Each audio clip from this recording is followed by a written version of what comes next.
Hello, this is Carl's Mustang, and today we're back with Gran Turismo again. This time with another car, as I said, about the Hyundai ELANTRA N 2023. I've been wanting more Ns to come to the game ever since this thing was added. I don't really like this thing, because it's an electric monstrosity that weighs half a ton and drives like a pig. Sorry if I offended anybody with saying that, but it's true. But this is what I was expecting to see when I heard we were getting N models. I was expecting the ELANTRA N, the Veloster N, the i20 and i30 N. That's what I was expecting. And of course, now it seems like we're finally getting them. The car is actually pretty affordable. It's $36K. Now, one thing I will say, this thing's probably not going to be available for any races unless you upgrade it, because it's a Korean car. They won't allow it in the Japanese events, so that's already kind of limits its use right there. That's one thing that kind of sucks. Like, yeah, you can take it into custom races, and if you upgrade it, you can take it into the race of turbo sports cars, but that's really about all. So that's one thing that does kind of suck.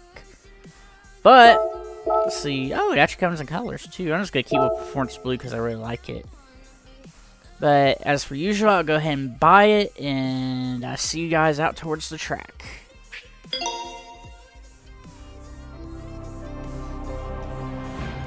Okay, here we are with the Hyundai ELANTRA N at Autopolis. And this thing's actually upgradable. I went ahead and looked at the upgrade shop just in case. It's actually upgradable. And you can upgrade it quite a bit. But of course, as a stock, I'm running. As stock, it runs pretty good performance. It's about 545, about 541 cat fur in my mouth. Of course, it has normal suspension, normal diff, and of course the usual stuff. I put a Sauce Sport on it as usual. But as usual, I'll go quiet and I'll tell you my thoughts after.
Okay, now onto my thoughts on the ELANTRA N. Not bad. I mean, the brakes were a little weak. That's why I overshot the corner a little bit when you saw me do it, when you first saw me do the start of the run.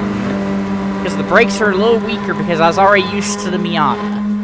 And of course, the Miata has those 4-piston Brambos, so of course... that thing stops like... that thing's lightweight, has 4-piston Brambos, basically stops on a dime. This thing, the brakes are a little weak. I would definitely recommend upgrading the brakes, but this thing's fun to drive stock. Of course, there's plenty of power, even though it's a handshake agreement horsepower, which is 276 horsepower. That's the old Japanese handshake agreement horsepower, but still. Actually, it was actually legal stuff they had to do, Japanese restrictions of horsepower. But otherwise, it's not bad. It performs very well. Has a little body roll, but kind of one of those things to be expected in what it is. But still performs very well. Has plenty of power. I wish they had Korean races in this game for the Genesis, the actual Hyundai Genesis, of course now the Elantra, and then of course the actual rebranded by itself Genesis. That would make a lot of sense. All around, this car is definitely worth going out and getting. Besides its limited potential and what events it can do due to it being Korean and not Japanese, it's definitely worth going out and getting. And if you upgrade it, I believe it can handle it. I'm not quite sure because it is a front-wheel drive, so that might be a limitation right there. But otherwise, I think it's definitely worth going out and getting it. And maybe in the future they'll add Korean races for this car to have for some fun with this car. Kind of like what they did with the Suzuki Jimmy, adding races for it. All around, not a bad car. I recommend going out and getting it. That's all I really have for today's video, and I'll see you guys later in the next video.